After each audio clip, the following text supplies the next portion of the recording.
911, what's your emergency?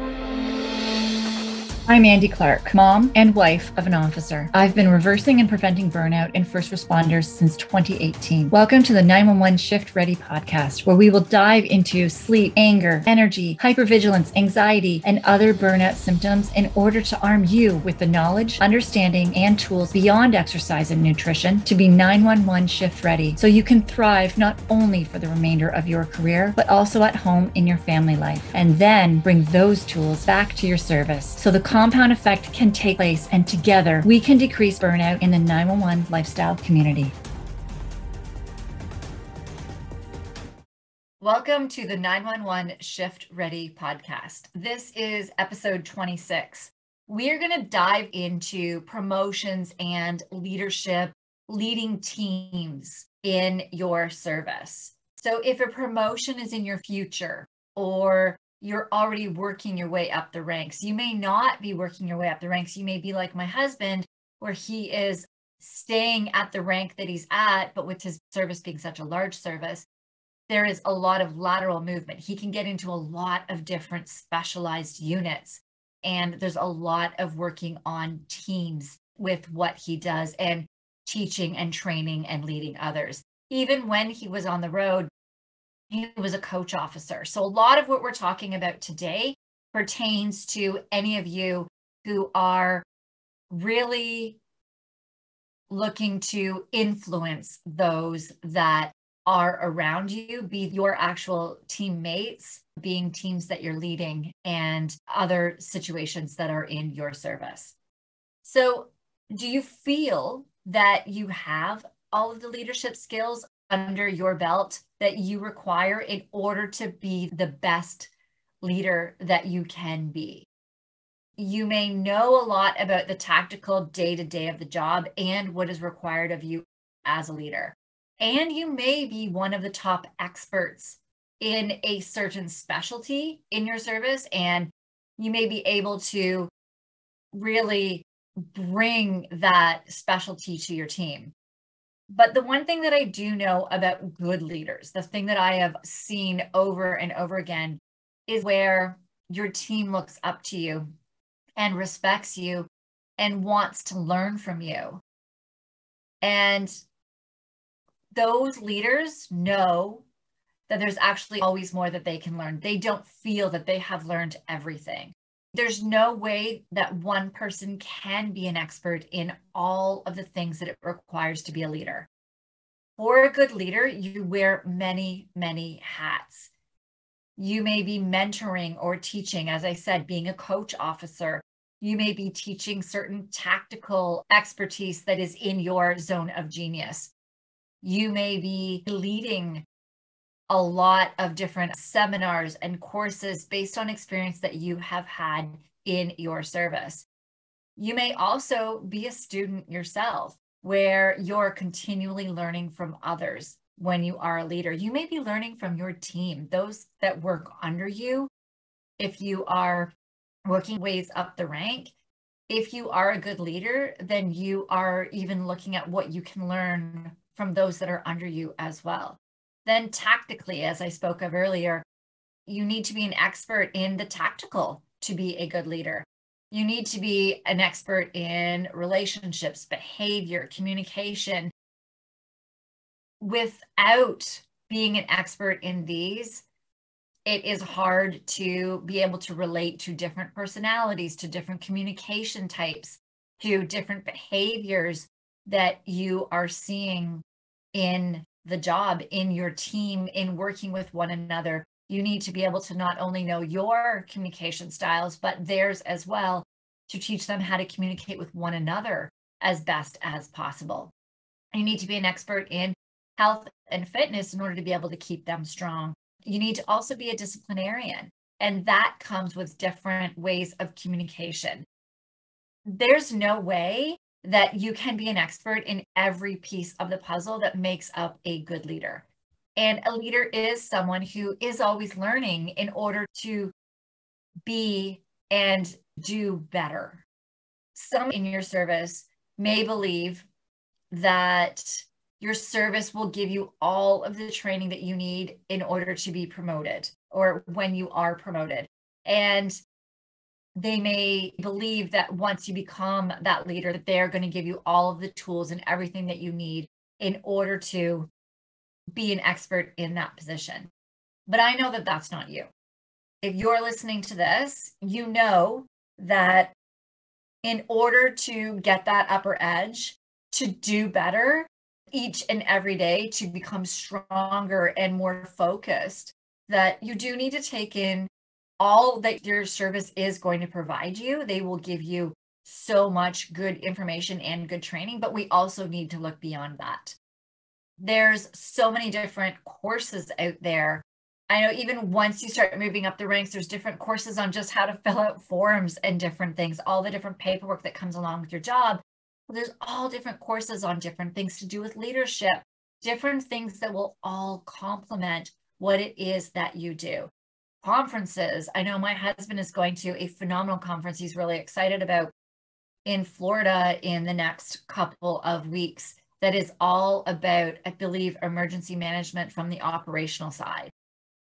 There's so many different experts that are at these conferences from different services where they have had different experiences than anyone in your service has had, that you can learn so much from them. From reading, there's books that I know I was just speaking of in one of our coaching calls the other day where they were talking about some of the recommendations that I've given them. Never Split the Difference by Chris Voss and Ego, Authority, Failure by Derek Gaunt. Both of those guys were former FBI hostage negotiators who now teach business sales, business leadership, and do know that they speak at conferences for services, for first responders as well, in order to be able to give you the tools and the skills that were used in their hostage negotiation and use those actually in life, use those with your team. I use a lot of these skills with my kids, with my husband. There's different podcasts as well. Jocko Willing and Lieutenant Colonel Dave Grossman has had some phenomenal books out there as well to be understanding different behaviors and things that may happen. I know that you are somebody who takes action and goes that extra mile to make sure that you have the skills required to be the best that you can be tactically from a leadership point of view, communication point of view, from all of these. The responders that go through my 911 Elite Performance Program, I've been finding that the things that they're learning in my program are not only helping them become stronger and more focused and calmer, but it's also helping them get promoted and become better leaders even before being promoted. It's so great seeing posts in our private members community when they get promoted. Many of these posts, they have these thank yous for things that they've learned in 911 Elite Performance, because it not only helps them stay focused and have that clearer brain, and they need that for studying for these exams, for some of the specialized positions that you guys are getting into, the training and knowledge that you need to learn when you are tired, when you don't have the focus and the sharpness when you need to be studying, then it is hard to take in all of that information. And they've gained that in order to score higher on their promotional exams, but it's also given the tools and skills that can help keep their team strong through all that is going to be thrown at all of them operationally. We have an officer in our program. She's been with me now 2-3 years. I think it's 3 years now that she's been in the program, and she worked the first while on making sure that she was strong, being a mom. Also, her spouse is an officer as well. And she has worked really, really hard to make sure that her sleep is maximized, making sure she was more focused, more calm, being able to get all of these tools and tactics in order to be able to be as strong as she can be while her and her spouse are working around one another's shifts and then being there for their kids as well. A lot of her colleagues have asked her what she's doing, and she's been helping them out. There were times where she was noticing different things with colleagues where they were more frustrated, or there were certain behaviors that she was noticing, and she would bring those to coaching calls, and we would talk through how to have certain conversations with them, crucial conversations, in order to allow them to feel in control of the conversation and take action while she was actually leading the conversation, in order to get them into a better place where they were more of team players and able to help out. And then she was working towards her promotion. She did get passed up on one, but she took that as an opportunity to learn how to be stronger of a team player, a team member, and how to be able to bring out the best in each of the members of her team. That really benefited her when she did her next promotional interview. And in that promotional interview, she really did talk a lot about the skills and things that she did acquire in our 911 Elite Performance program. And now that she's been promoted, she's on a completely different shift schedule. So we've been working with her on how to adapt her sleep, how to change things, because the tools that you need are different based on the shift schedule that you're on. How you tweak them, how you refine them, how you work with them is different based on what's being thrown at you. She still is working on some of the cases from her prior job as well on her off time. So making sure that her brain is as focused and clear as possible. And she still has the energy left for her kids as well. It's been fascinating because the questions she's coming to us with are, okay, I'm seeing these stress signs in certain of my teammates. How do I approach them? How do I work with them on it? She's gone from somebody who worked on these things herself and then now is learning and adapting them to new shift schedules, to new jobs, new duties, and also implementing them with her team. It's been absolutely amazing watching all that she has gone through in order to become stronger herself, but also to become a stronger leader. If a promotion is in your future, if you are looking to work your way up your ranks or get on specialized units, special tactical units that may physically be taxing you, or ones where you need that brain focus, and you would like to find out what 911 Elite Performance is like, if you want to find out if it's for you, you can email me at support@911lifestyle.com and ask for my link to my calendar, and we can schedule a 25-minute call with me where we can do a 911 Elite Performance assessment, and we'll see if you are a candidate for best results in our program, if our program is right for you right now. You can email support@911lifestyle.com if you're interested in that. Now, what is it about 911 Elite Performance that did help with promotions with this specific officer and with others that have promoted that we work with? There are two top points that we are going to focus on.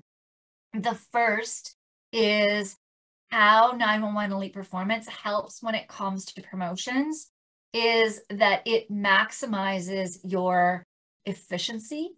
So it decreases your time that you need to be studying. It increases your focus and your preparation.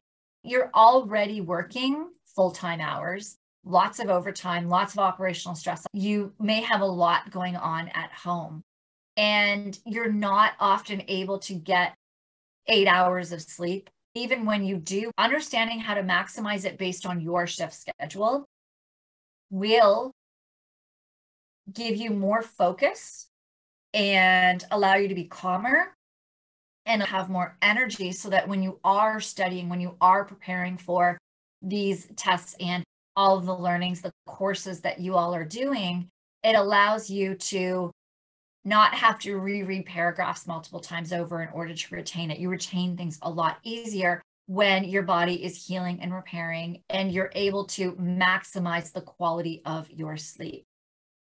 That's the first thing we work on with you guys, is making sure that your sleep is in check, not in the way that we work with the civilian. Our bodies were designed so that the sun rising and setting signals sleep hormones and wake hormones to be kicking in. And that can't happen on a lot of your shifts, or when you only have a couple of hours in there, you want to really maximize that amount of sleep as best as you can. So we need to take out different tools. We need to bring different tools in order to get sleep on track, in check, for whatever amount of sleep that you're able to sleep based on what your shift has demanded of you. If we think of this like a pro athlete, they're not going to go into game day tired and not focused, right? So why should we? If you have these shifts really pushing you hard, then it's going to take you longer to digest the information to that next level. Making sure that everything that you are doing for your sleep, what you're doing on shift, what you're doing post shift, in order to make sure that you are recovering as quick as possible, is going to keep your brain focused and clear and keep your energy up when you need it. And then when you get promoted, you're coming in strong, right? If you don't implement these tools, then you're not going to be focused. It'll take you a lot more time and energy to be studying and doing all the things you need to do to get to that specialized unit, to get to that promotion. And then when you get to the promotion, you're spent. The second priority that I did speak of that our program does help with when it comes to promotions is understanding how to maximize your sleep on any shift schedule so that you can teach your team what they need for operational endurance, which will reduce the burnout of your team and those that you are leading. You are the one that gets to create the culture of your team. When you're leading a team, when you're teaching courses, when you're the expert, then those under you should be looking up to you. And if you start your new leadership position on the top of your game with energy, where you're calm, where you're focused, so that you have operational endurance, then they will start to emulate more of the habits that they're seeing you partake in. If you're speaking of certain things that you do for your sleep, if you're speaking at the end of your shift, okay, I've got to go home and do this and this so that I can maximize my sleep and I'm ready for tomorrow. These are the things that they start emulating. And the problem is, though, is when they have a leader that doesn't have these habits, that they're not seeing them implement on shift, that they're not hearing what they implement off of shift, then they have a leader who is more tired, who is more exhausted, who is more frustrated and less able to teach them. So they respect them and look up to them less. But it also means that your team is not gaining these skills. Your team may be gaining more of the skills of somebody who doesn't have all of these tools. And that's when they start burning out. When you learn the tools that we teach in 911 Elite Performance, you will know the signs when somebody is actually struggling on your team. We'll teach you the subtle signs, so you'll even figure it out before they may even realize that they are struggling. You may be able to nip some things in the bud with your team, with those that you are leading, with your colleagues, before it gets to the point where they end up medicaled out. And when everyone on your team is more focused, when they're calmer, when they're making better decisions, they last longer in their career. And that means that you have more of a solid team working together because they're staying together. They'll want to stay on your team, stay with you. And all of this because you have the skills to teach them. It's this compound effect. And that's why I do what I do, is because if I can teach one of you who is a leader, and then you can teach 10 people under you or 20, and then they can teach people under them, this compounds. And we can start shifting things in these services where less and less are burning out, where more and more of you are operationally strong. You have the endurance for the operations. But when they don't have somebody to have these skills to show them, when you don't know these tools in order to show your team, then that is when they drop. That's when the team falls apart. You see this in professional sports, where a new coach will come in and breaks down a lot of the skills and foundations that these people had and build them from the team up. Hoosiers. That's one of my favorite movies. So if you think of Hoosiers, the movie, or I'm sure you're thinking of certain teams in sports right now, where a coach came in and turned a team around, a team that was struggling. And as soon as that coach came in, not as soon as, it takes a while to build that team up. That team needs to start learning new foundational skills. They need to start building things up, building these new habits. But as this team becomes more cohesive as a team, as the team starts working together, having more energy, less frustrations with one another, and they are all stronger, know their roles on their team, what they need to do, and they implement it, those are the teams that win. And that starts with a lot of the habits that we teach in 911 Elite Performance. If you don't go into your promotion, if you don't go into these specialty units, leading teams with these skills, then your team risks burnout and more turnover. And that compound effect, sadly, does compound, but in the opposite direction than we want it to happen. So if we recap on what we talked about today, good leaders wear many hats. And you cannot be an expert in everything. So it is important to continue to keep learning and grabbing these skills, courses, resources, podcasts, all of these things that are out there. Learning the skills that we do teach in 911 Elite Performance has made a huge impact on responders who are prepping for promotion, who work on specialized teams. It's helped them to really get through the selection process. It helps with getting promotions. It helps with being a better leader once you are promoted. When your crew follows your lead and learns how to maximize their sleep, how to stay operationally strong, then they gain the skills not only to endure all that the job throws at them, but they also learn how to manage things at home better as well. And this keeps your team together. Your team has less turnaround, there's stronger bonds and less burnout, and you are more successful as a leader. If you are ready to learn these skills, email support@911lifestyle.com and ask for the calendar link for my calendar, my personal calendar of when you can speak with me to learn more about 911 Elite Performance and assess if it is the right program for you in order to make the impact that you want to make on your career, that you want to make on your team, for your colleagues, for your service. Support@911lifestyle.com, and we can get you started today. I hope you have found value in today's episode. Don't forget to like and share this episode so it's shown to more first responders, and subscribe to this podcast so you don't miss future episodes. Go to our website, 911shiftready.com. If you would like to work with us, learn more about our 911 lifestyle program, gain access to our free training, join our mailing list, or find our social media channels. That's 911shiftready.com.